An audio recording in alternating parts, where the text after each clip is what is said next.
Good morning. One direction institute में आपका हार्दिक स्वागत है। और हम लोग बात कर रहे थे फिजिक्स की, जो कि सीयूटी और आपका जो बोर्ड एग्जाम है उसके लिए बड़ा ही यूजफुल है। और इसके पहले वाली क्लासेस में हम लोगों ने कुछ फिजिक्स के कुछ छोटे छोटे कॉन्सेप्ट पढ़े हुए थे। और जो इसके पहले वाला लेक्चर आपको दिया गया था, तो उस पर आपको इलेक्ट्रिक डायपोल के कारण एक्सियल पोजीशन पर इलेक्ट्रिक फील्ड के कॉन्सेप्ट के बारे में समझाया गया था। आज हम लोग इलेक्ट्रिक फील्ड के बारे में ही पढ़ेंगे और ड्यू टू इलेक्ट्रिक डायपोल से ही पढ़ेंगे। लेकिन अब पोजीशन ऑफ पॉइंट क्या हो जाएगी, चेंज हो जाएगी। अब जो पॉइंट होगा वो उसकी एक्सिस पर ना होकर इक्वाटोरियल लाइन पर होगा या इक्वाटोरियल प्लेन पर होगा। अगर आपको वीडियो या कंटेंट सही लग रहा हो तो आप ज्यादा से ज्यादा लोगों के साथ, अपने फ्रेंड के साथ शेयर करें, तो जिससे ये रीच जो हो ज्यादा से ज्यादा लोगों तक बढ़े। ठीक है, तो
यहाँ पर आज आपको पढ़ना है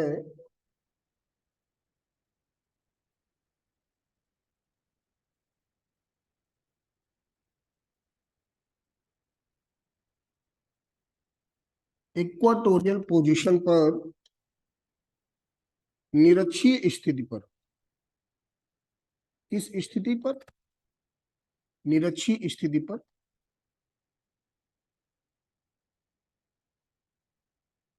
बेटा ये आपका डायपोल हो गया।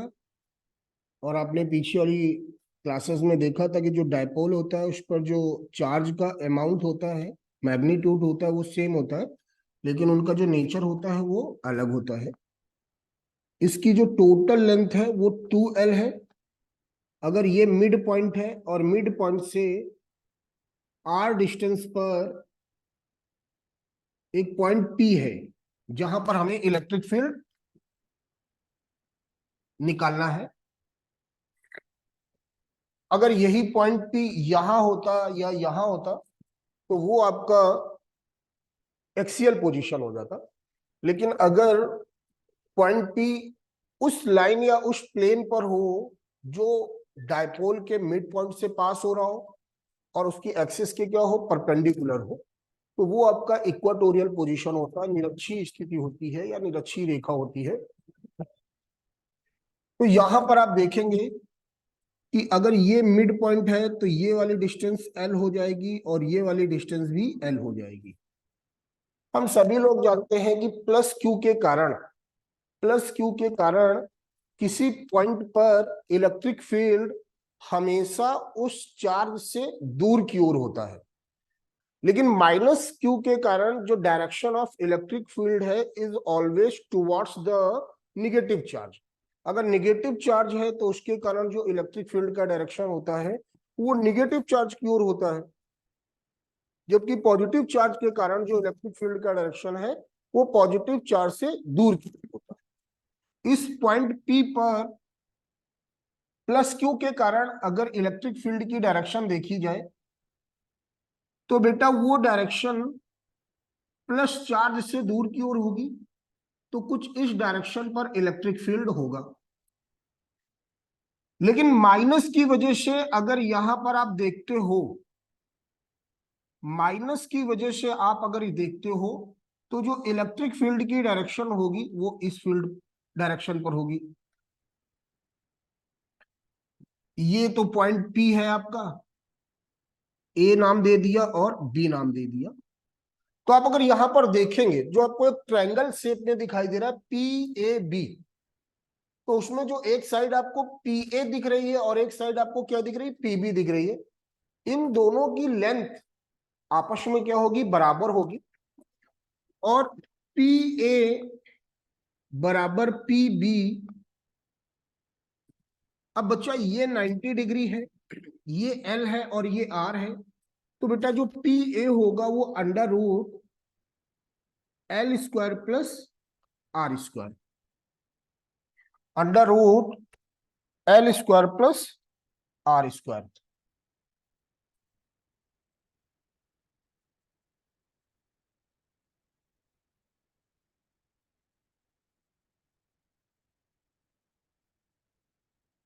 ये आपका आ गया।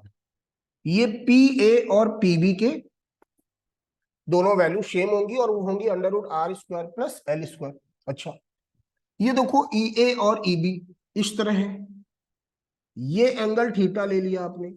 ठीक, ध्यान से अब देखिएगा, हम सिर्फ ये ऊपर वाला पोर्शन अलग बना रहे हैं। ये पॉइंट पी हो गया, ये E1 हो गया और ये E2 हो गया।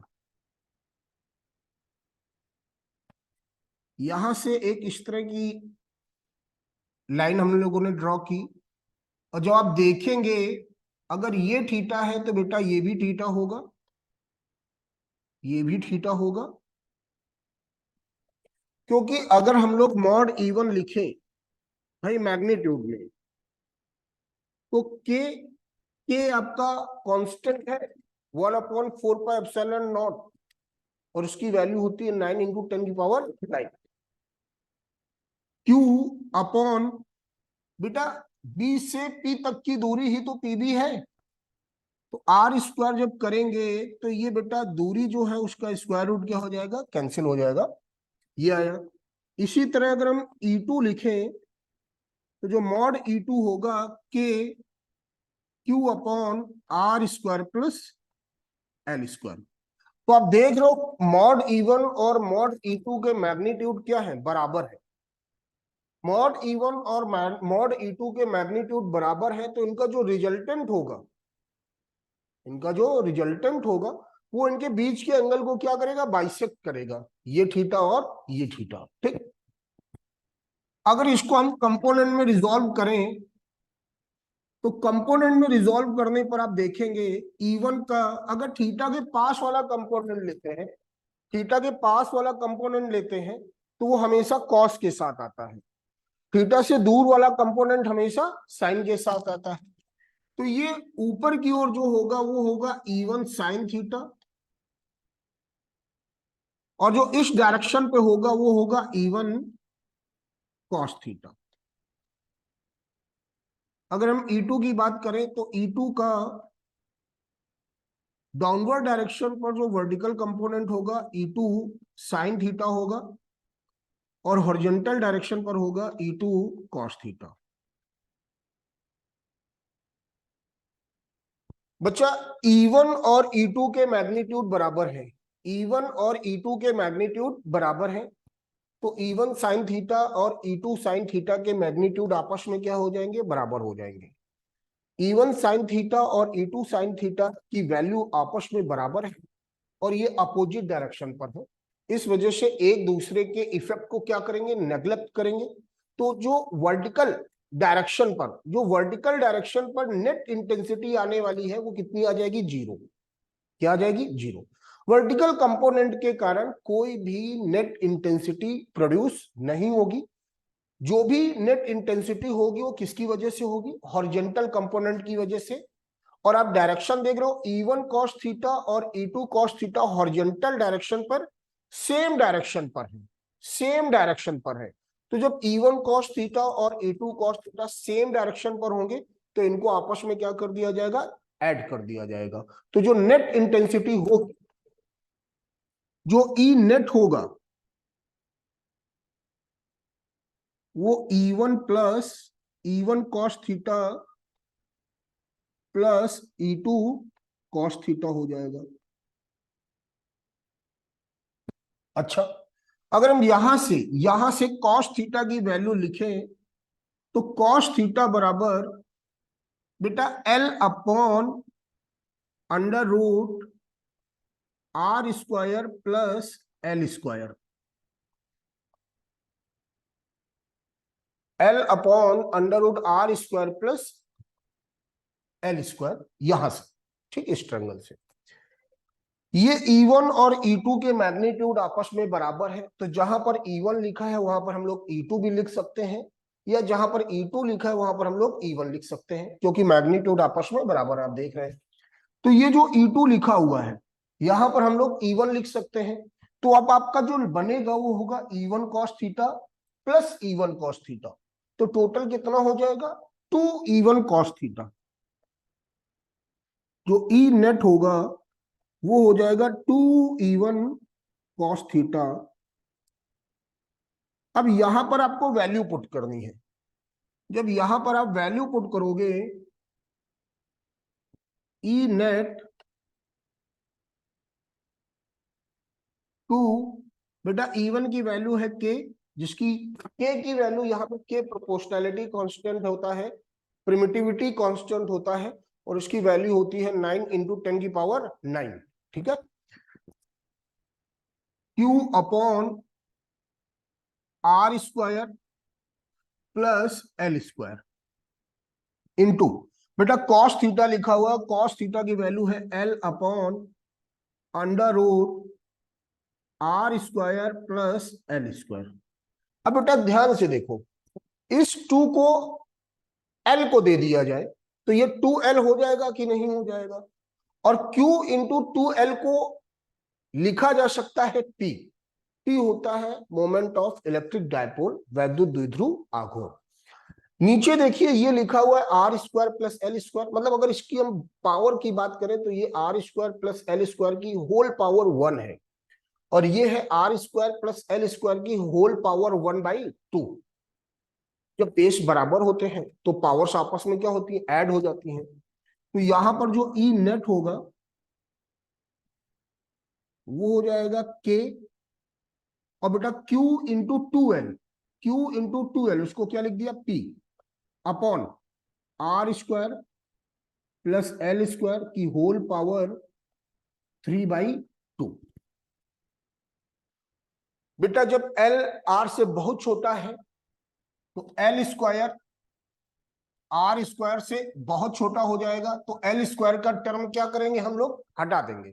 जब यहां से एल स्क्वायर हटा दिया तो यहां बचा आर स्क्वायर, और पावर क्या है 3/2, तो ये 2 और ये पावर वाला 2 आपस में क्या हो जाएगा, कैंसिल हो जाएगा, और आपका जो नेट इंटेंसिटी आएगी वो आ जाएगी K into P upon R cube.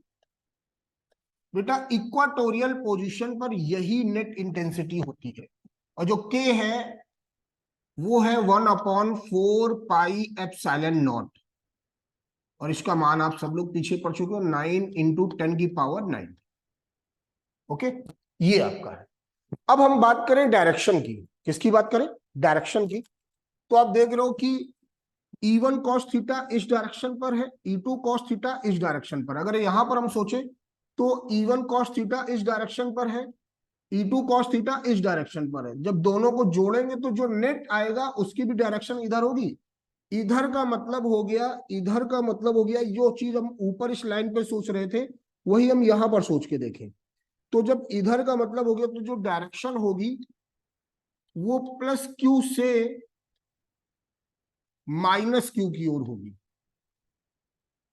जो डायरेक्शन होगी वो प्लस क्यू से माइनस क्यू की ओर होगी। ओके, तो ये दो बातें याद रखनी थी कि इलेक्ट्रिक डायपोल की वजह से इक्वाटोरियल पोजीशन पर जो आपका इलेक्ट्रिक फील्ड इंटेंसिटी है वो है 1/4 पी अपॉन आर क्यूब, और जो डायरेक्शन है वो है आपका from minus Q two plus Q.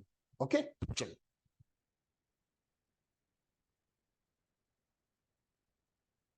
यहां पर हम लोगों ने दोनों चीजें देख ली, एक्सियल पोजीशन भी हम लोगों ने देख लिया और इक्वाटोरियल पोजीशन भी देख लिया। एक्सियल पोजीशन की अगर बात की जाए तो वहां पर जो नेट इंटेंसिटी आई थी ड्यू टू इलेक्ट्रिक डायपोल, वो आया था 1/4πε0 2p/r³, 2p/r³।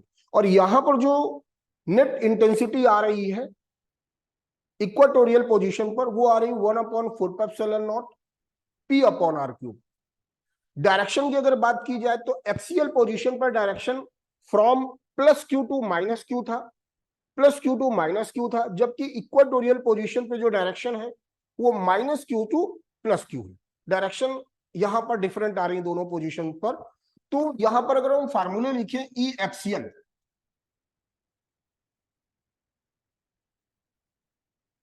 1/4πε0 2p/r³। और बेटा डायरेक्शन लिखी जाए तो +q टू -q। अगर इक्वाटोरियल की बात की जाए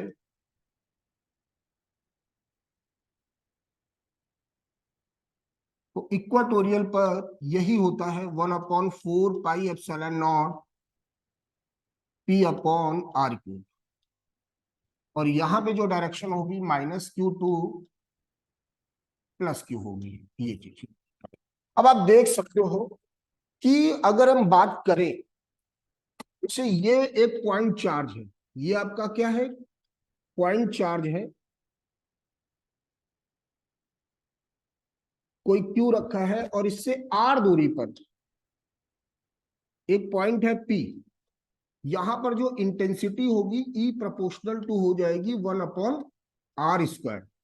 मतलब पॉइंट चार्ज की वजह से बिंदु आवेश के कारण जो तीव्रता होती है वो ई प्रोपोर्शनल टू क्या है, 1/r²। लेकिन अगर इस पॉइंट चार्ज की जगह पर कोई एक डायपोल रख दिया जाए, अब या तो उसकी एक्सिस पर हो या इक्वाटोरियल प्लेन पर हो, ठीक है, या इनके बीच में भी हो सकता है, बीच की भी बात करेंगे अभी हम। तो अगर हम बीच की बात करें कि मान लो कि कोई थीटा, यहाँ पे देखो, यहाँ पे थीटा 0 डिग्री है, यहाँ पे 90 डिग्री है। अब अगर आपका,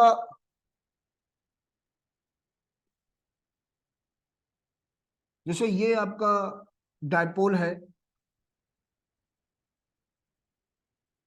और ये मिड पॉइंट हो गया, अब ये पॉइंट पी है। अब ये जो पॉइंट पी है ये थीटा एंगल पर है, ये ना तो एक्सिस पर है ना तो इक्वाटोरियल पोजीशन पर है। तो जब इस तरह का थीटा का मान ना तो 0 है ना तो 90 है, इनके बीच का अगर कुछ आता है, तो बेटा जो ई के लिए फार्मूला यूज होता है डायपोल की वजह से, p/r³ √1 + 3 cos²θ, 1 + 3 cos²θ ये होता है अगर थीटा 45 डिग्री है, 60 डिग्री है, इस तरह। ओके, तो ये तब के लिए। अब आप देख रहे हो तीनों फार्मूलों से ये क्लियर हो गया कि ड्यू टू इलेक्ट्रिक डायपोल, वैद्युत द्विध्रुव के कारण जो भी इंटेंसिटी है ई प्रोपोर्शनल टू क्या होता है, 1/r³। जबकि यहां पे आपने क्या पढ़ा था, पॉइंट चार्ज की वजह से ई प्रोपोर्शनल टू 1/r²।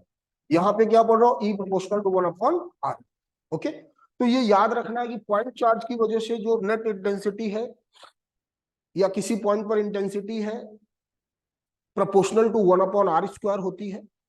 लेकिन अगर यही उसी पॉइंट पर इंटेंसिटी अपने को निकालनी है और वो भी डायपोल के कारण निकालनी है, तो उसके लिए होता है ई प्रोपोर्शनल टू 1/r। ठीक है, पीछे हम लोगों ने ये पढ़ा हुआ था कि अगर दो चार्ज एक दूसरे के पास है, अगर दो चार्ज एक दूसरे के पास रखे हुए हैं तो उनके बीच में इलेक्ट्रिक फोर्स लगता है, और इलेक्ट्रिक फोर्स होता है 1/4πε0 या k Q1 Q2/r²। ये इलेक्ट्रिक फोर्स है between two point charges, two point charges. लेकिन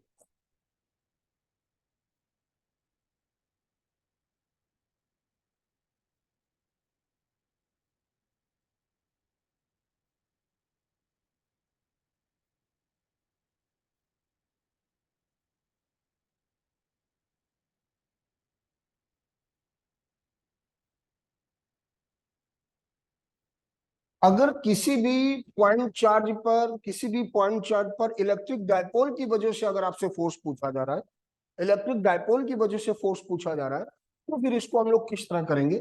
तो बेटा ये एक इलेक्ट्रिक डायपोल है, माइनस क्यू और प्लस क्यू। अब बेटा जो भी आपका एक पॉइंट चार्ज होगा वो एक्सिस पर भी हो सकता है, इक्वाटोरियल पोजीशन पर भी हो सकता है, और आपका किसी जनरल पोजीशन पर हो सकता है। यहां पे समझाने के लिए हमने मान लिया कि जो पॉइंट चार्ज है कैपिटल क्यू वो एक्सिस पर है, और इसके मिड पॉइंट से डिस्टेंस क्या है? आर।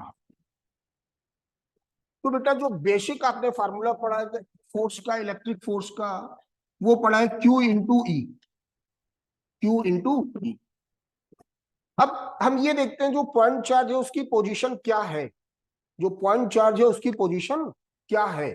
ये जो पॉइंट चार्ज है ये एक्सिस पे रखा है। अगर ये एक्सिस पे रखा है तो यहां पर जो इलेक्ट्रिक फील्ड का फार्मूला यूज होगा वो एक्सिस वाला यूज होगा, के 2p अपॉन आर क्यूब।